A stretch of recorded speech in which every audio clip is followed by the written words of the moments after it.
Esta semana recordamos al acorazado estadounidense Maine, que se hundió en el puerto de La Habana en febrero de 1898. Llevaba un mes atracado en la zona para proteger a los norteamericanos de la isla ante los enfrentamientos entre España y su todavía colonia cubana. Una noche el Maine explotó. Con él perecieron casi 270 marineros. Estados Unidos atribuyó lo sucedido a un atentado de los españoles. Así se encendió la mecha que iniciaría la guerra hispano-norteamericana y que puso fin al dominio español en Cuba y Puerto Rico. Años después, Estados Unidos reconocería que la explosión de uno de los polvorines pudo ser la causa del hundimiento del acorazado. Así lo contaba en 1998 Informe Semanal.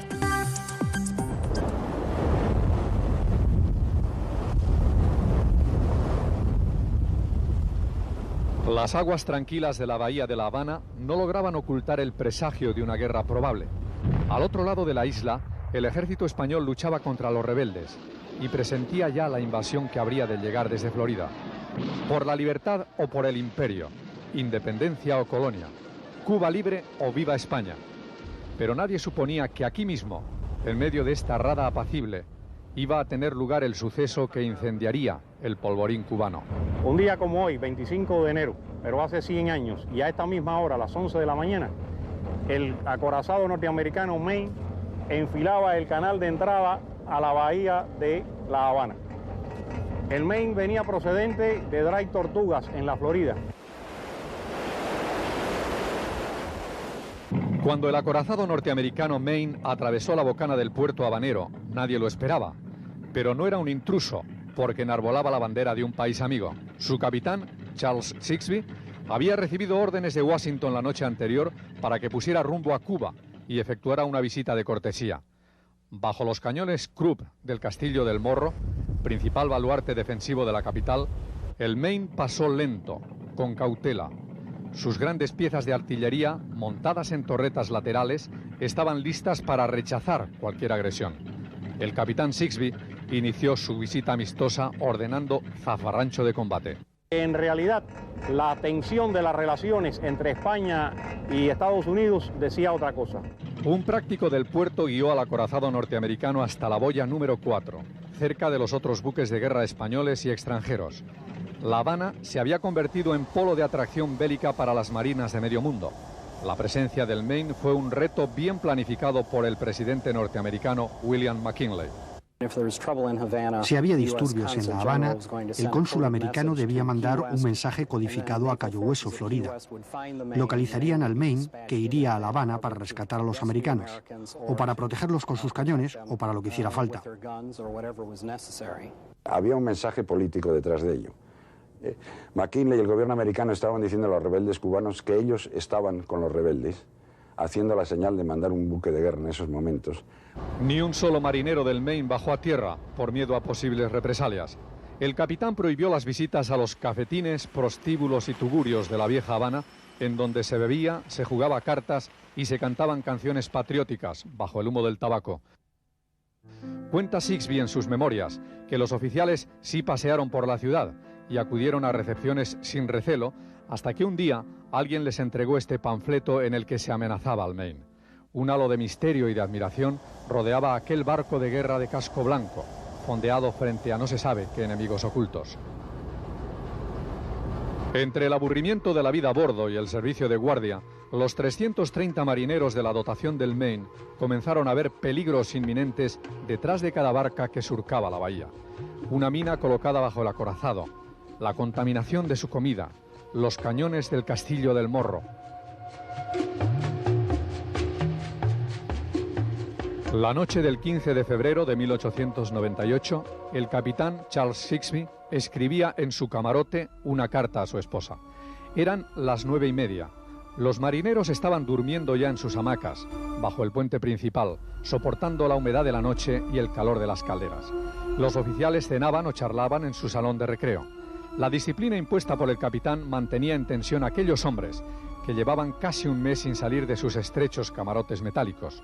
La bahía estaba tranquila, ni un ruido, ni una luz sospechosa. El barco había girado hacia las 10 menos 20 en torno a la boya de amarre. Entonces ocurrió el desastre.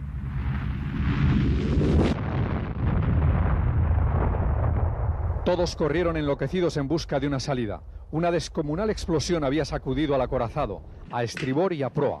La escena parecía sacada del apocalipsis. 350 hombres lanzando gritos de terror, pidiendo auxilio, huyendo de las llamas, del estallido de las municiones almacenadas en los pañoles, salir a cubierta, lanzarse al agua.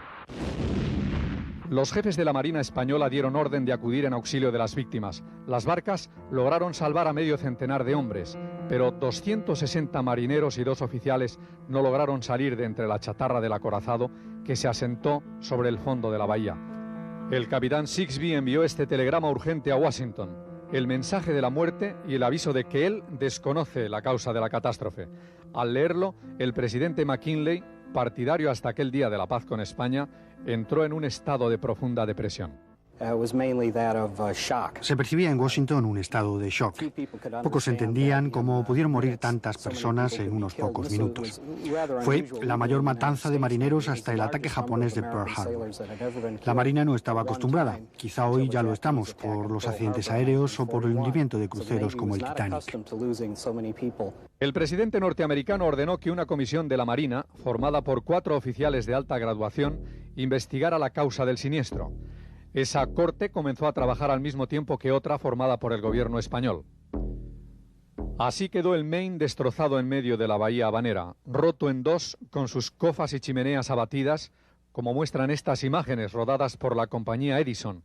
Es la primicia cinematográfica cubana que ha llegado hasta nuestros días. Estos hierros retorcidos clamaban venganza. En su ruta hacia La Habana, el Maine había atravesado pocos meses antes esta bahía de Nueva York, bajo la antorcha de la Estatua de la Libertad recién encendida. La bolsa de Wall Street funcionaba ya a toda presión, como las calderas del acorazado. Y cuando la noticia del triste desastre llegó aquí a Manhattan, los periódicos de la llamada prensa amarilla comenzaron a lanzar a la calle cada mañana las más truculentas hipótesis para explicar cómo se hunde un crucero acorazado. De este edificio, sede entonces del periódico New York Journal, salieron las más incendiarias. 5 horas después de la voladura del Maine, sus rotativas inundaron las calles de Nueva York a 1 millón de ejemplares diarios, con una exclusiva basada en la imaginación de sus corresponsales. El acorazado había sido víctima de una mina colocada por marinos españoles. La explosión del Maine significó un canto de batalla. En el público norteamericano, recordemos, el Maine significó una esperanza de revancha. Así comenzó la guerra de Cuba en las calles de Nueva York. Los periódicos Journal y The World repetían que los españoles eran traidores por naturaleza y que los marineros del Maine habían de ser vengados. Los primeros cañonazos corrieron a cargo de este genio de la empresa periodística, William Randolph Hearst, que el cine inmortalizó con el nombre de Ciudadano Kane. Tuvo la genialidad para contar aquellos acontecimientos de Cuba, de crear un melodrama con lo que estaba pasando. Los malos eran los españoles, las víctimas inocentes los cubanos, y unos héroes valientes que iban a acudir en caballos blancos a ayudarles, los americanos. Aquella prensa, llamada amarilla por el color del faldón de este personaje recién nacido, Yellow Kid, envenenó a la opinión pública. Los españoles, raza degenerada, criminales y sanguinarios, habían de pagar por la fechoría del Maine. Las gentes saltaron a la calle gritando consignas de venganza, mientras el periódico de Hearst proponía una recompensa de $50.000 a quien diera con la pista para demostrar la traición española. Pidió una investigación parlamentaria, pidió la guerra y trató de reclutar a sus lectores para que intentaran averiguar lo que le pasó al Maine. La Marina de Estados Unidos desplazó a La Habana 3 barcos y medio centenar de personas para investigarlo. En torno al pecio, asentado sobre el fango y visible en parte durante la bajamar, se congregaron periodistas, mecánicos, marinos y buzos en busca de una dudosa verdad.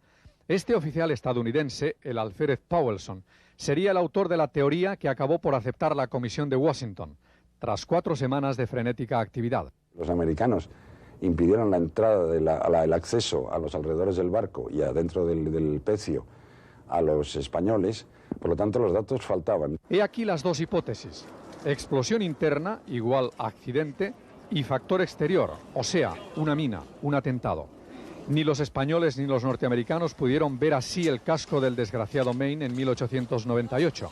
Estas imágenes fueron rodadas 14 años más tarde y muestran el tremendo deterioro del pecio. Según la Comisión Española, el acorazado reventó a causa de un incendio en sus carboneras. Uno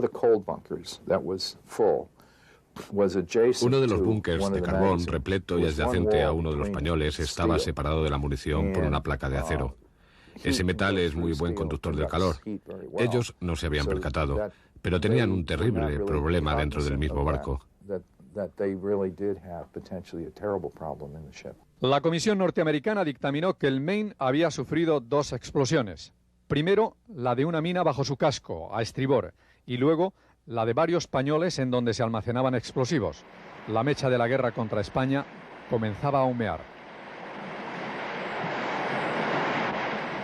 Sin la explosión del Maine, no es probable, pero no es completamente imposible de que no hubiera llegado la guerra. En el Congreso de Washington, los belicistas aprovecharon la explosión del Maine. Se pone en marcha la máquina de la guerra, la expansión americana. Se aprueban créditos, se transportan a Florida armamentos, municiones y vituallas. La voladura del acorazado fue la señal. Así salió del Capitolio su capitán, Charles Sigsbee, tras declarar ante una comisión de senadores que su barco fue hundido por una mina. Pero los españoles jamás aceptaron ese ultraje y frente al patriotismo yanqui lanzaron acusaciones veladas de que el suceso se debió a un autoatentado. Presunto responsable, este marino, el teniente John Blandin, oficial de guardia aquella noche. A los españoles no les cabía en la cabeza la idea de que tuviéramos marineros negros en un barco americano. Y empezaron los rumores. Estados Unidos habría volado el Maine mientras estaban a bordo solo los marineros negros. Es una interpretación estúpida, pero continúa en los libros de historia en Cuba hoy en día. 80 años después, la Marina estadounidense aceptó al fin que el Maine se hundió por accidente. El análisis de estas imágenes obtenidas en 1911 permitió a una comisión de expertos determinar que la voladura del acorazado se debió a una explosión interna. Esta comisión paraoficial fue encabezada por el prestigioso almirante Rickover, padre del primer submarino nuclear norteamericano. En 1898 había una presión política terrible y era urgente tomar una decisión rápida. Desde el punto de vista técnico, es siempre un engorro tener que actuar con celeridad, porque te obliga a cometer errores. Debajo del Maine nunca hubo ninguna mina. Los cadáveres de 266 marinos fueron repatriados desde La Habana después de la guerra. Se repitió el misticismo patriótico que hizo de Estados Unidos una potencia a principios de este siglo tras expulsar a España de su última colonia americana. Los miembros de la dotación del Maine fueron proclamados héroes nacionales y enterrados en el cementerio de Arlington, cerca del Pentágono. El tiempo ha logrado borrar alguna mentira y toda la infamia. La mayoría de la gente de este país cree hoy que no fue una mina, sino un accidente interno lo que hizo estallar el barco. Habrá siempre quienes no cambien de opinión. Nunca se puede convencer a todos, pero el consenso general es que España no tuvo la culpa de la voladura del Maine. Ha quedado como una confusa situación que desembocó en una guerra cuyas consecuencias no habían previsto ellos y fueron totalmente diferentes de las que buscaban. No obtuvieron la presencia política en Cuba que ellos buscaban y en cambio un poco de rebote se encontraron con Puerto Rico y Filipinas y un imperio ultramarino que no habían pensado ni los más imaginativos.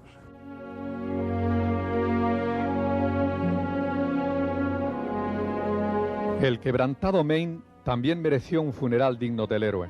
En 1912 fue puesto a flote y remolcado a alta mar. Le dieron escolta a los barcos de guerra estadounidenses que habían hundido la flota española del almirante Cervera 14 años antes. En medio de un silencio militar roto por los cañonazos de honor, el acorazado de segunda clase Maine se fue definitivamente a pique en el mar del Caribe, llevándose consigo todos los secretos.